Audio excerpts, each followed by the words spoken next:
আমার তো মাথায় কাজ করছিল না মাস্টার সাহেবের। কি বললে তুমি? 8 দিন হাসপাতাল বন্ধ হয়ে গেছে? আই হাই, তাহলে এখন কি হবে? আমি তো এখন আপনি কথা না শুনে আগের তো হাড় উদাস করলে হবে? আচ্ছা তাহলে আপনি তো স্ট্রোক করে মারা যাবেন এখন। ওয়ালাইকুম আসসালাম। আব্বা ভালো আছো? হ্যাঁ, আমার মেয়েটা কেমন আছে বাজান? হ্যাঁ, ওর ব্যথা উঠতেছে? ও তা তো টাইম হয়ে এসেছে ব্যথা উঠার কথা। তা তুমি তাহলে এক কাজ করো বাবা, ওই তুমি 8 দিন নিয়ে আমাদের কার্ড করা আছে, তুমি 8 দিন একটু ফোন দাও, অ্যাম্বুলেন্স পাঠাই দেবে, নিয়ে যাবে। আর 8 দিন মানেই তো বোঝো মা ও শিশুদের জন্য একটা নির্ভরতার জায়গা। হ্যাঁ, কি বললে তুমি? 8 দিন হাসপাতাল বন্ধ হয়ে গেছে? আই হাই, তাহলে এখন কি হবে? আমি তো এখন কখন বন্ধ হয়ে গেছে? কদিন আগে লাইসেন্স বাতিল করে দিয়েছে। আই খুদা, তাহলে এখন আমার কি হবে? আমি তো এতদিন নিশ্চিন্তে ছিলাম যে 8 দিন হাসপাতালে কার্ড করা, আমার মেয়ের যখনই ব্যথা উঠবে তখনই হাসপাতালে নিয়ে যাব, আমি নানা হব নানা হব।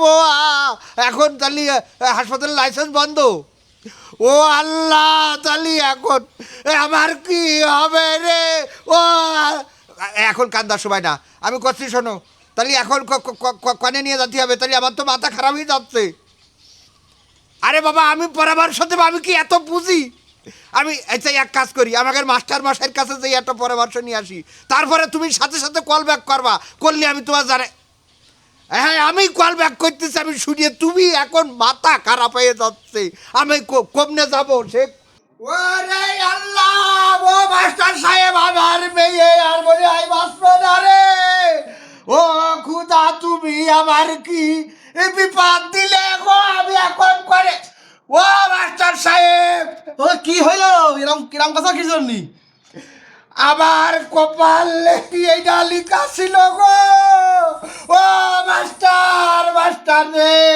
আচ্ছা আপনি আগে থামেন, আপনার কপালে কি লেখা আছে সেটা তো আগে বলবেন নাকি? আমার মেয়ে তো ওই যে তোমার ইংরেজিতে কি বলে, মানে পেটে বাচ্চা, আরে প্রেগনেন্ট। প্রেগনেন্ট। এই আমি 8 দিনই কাট করে রাখিলাম যে আমার মেয়ের যে কোনো সময় 8 দিন মা ও শিশুদের ভালো চিকিৎসা দেয়, তাহলে সে তো ওকে অবশ্যই। যখনই ব্যথা উঠবে তখনই নিয়ে যাতি কইছি।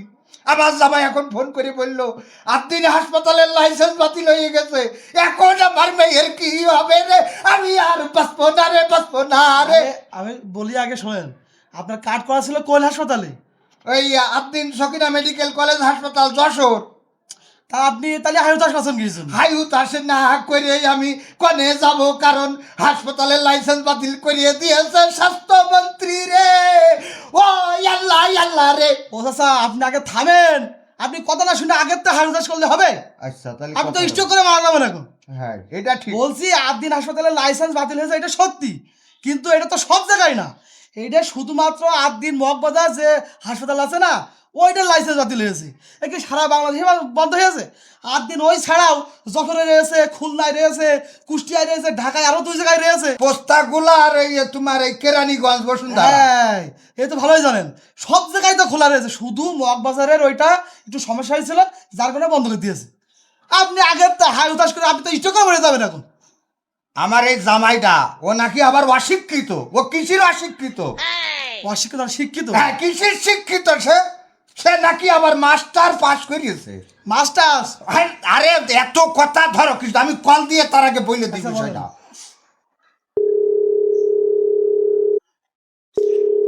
এই হ্যালো, এই হ্যালো, এই সুমন্দির জামাই, তুমি আমার মাথা খারাপ করে দিয়েছ। আমি তো স্টক করে ভরিয়ে যেতাম আর একটু হলি। তুমি আমার এইটা বোঝো, তুমি হাসপাতালে তোমার ওই যে 8 দিন মগবাজার যে হাসপাতাল, ওখানে 5টা শিশু না 6টা শিশু অনাকাঙ্ক্ষিতভাবে দুর্ঘটনা কবলিত হয়ে মারা গেছে। এই জন্য ওখানকার লাইসেন্সটা বাতিল করিয়ে দিয়েছে। এইটা একটা অনেকটা ষড়যন্ত্রমূলকভাবে আমার মনে হয়। আচ্ছা সে যাক, কিন্তু তোমার 8 দিনের তো যে শাখাগুলো আছে, তোমার এই যে যশোরে 8 দিন সকিনা মেডিকেল কলেজ হাসপাতাল, তারপরে তোমার এই যে ডাইলমিলি আছে চক্ষু 8 দিন, তোমার ধর্মতলায় আছে শিশু 8 দিন, তোমার খুলনায় রয়েছে আকিজ 8 দিন মেডিকেল কলেজ হাসপাতাল, তোমার পোস্তাগুলাই রয়েছে তোমার ব্যারিস্টার রফিকুল হক মেডিকেল কলেজ হাসপাতাল, তোমার এই যে কেরানীগঞ্জে তোমার করিয়েছে আদ্দিন মমিন মেডিকেল কলেজ হাসপাতাল, এই যে কত হাসপাতাল, তোমার এসব হাসপাতাল সবগুলো তো চলছে, ধুমছে চলছে, কোনো অসুবিধা নাই। তা আমাকে তো কাট করা সকিনা মেডিকেল কলেজ হাসপাতাল যশোরে, তোমার কুষ্টিয়ায় রয়েছে আদ্দিন, কত যে সব জায়গায় রয়েছে, কোনো জায়গায় কোনো বন্ধ নেই, তাই না মাস্টার না সাহেব? না কোনো জায়গায় বন্ধ নেই। কোনো জায়গায় বন্ধ নেই, খালি মগবাজার ছাড়া সব জায়গায় রুগী নিয়ে যাইতে পারবা, কোনো অসুবিধা নাই। তুমি আমার মাথা খারাপ করে দিয়েছাও, তুমি আমার জামাই নামের কলঙ্ক। আমি যদি আজকে মেয়ে কি নামছি প্রেগনেন্ট প্রেগনেন্ট যদি না থাকতো, তা তোমার জামাই থেকে আমি বহিষ্কার করতাম। তোমার লাইসেন্স বাতিল করা দরকার তোমার। তুমি বোঝো না, তুমি আগের থেকে করছো, স্বাস্থ্যমন্ত্রী লাইসেন্স বাতিল করেছিস হাসপাতালের, তোর লাইসেন্স বাতিল করা দরকার তোর। তুই আমার মাথা খারাপ করে দিয়েছিস। হ্যাঁ ঠিক ঠিক ঠিক আছে, তাহলে তো আমাকে তো টেনশন নেই। না কোনো টেনশন নেই। তা তাহলে তোমার রাত দিন কেন পছন্দ করি? তোমার রাত দিন মনে করো যে এই ঢাকা শহরে 380 টাকায় অ্যাম্বুলেন্স, তোমার এই যে তোমার এই কিডনি ডায়ালিসিস করে 250 টাকায়, তোমার এই যে নর্মাল ডেলিভারি 4,500 টাকায়, তোমার এই যে সিজারের ডেলিভারি তোমার 8,500 9,000 টাকার মধ্যে কমপ্লিট হয়ে যায়, তোমার বেড ফ্রি দেয়, খাবার ফ্রি দেয়, পরিচ্ছন্ন, কত সুন্দর। এই জন্যই আদ্দিন হাসপাতাল আমার পছন্দের। হঠাৎ বলতেছে বন্ধ হয়ে গেছে, আমার তো মাথায় কাজ করছিল না মাস্টার সাহেবের। আচ্ছা, তো তোমার জামাইয়েরও বেশি দোষ না, তার কারণ কি শুনবাই, কিছু কিছু মানুষ অপপ্রচার করছে, ঠিক আছে? এদের লাইসেন্স বাতিল করে না কিসের জন্য? স্বাস্থ্যমন্ত্রী করে নাকি?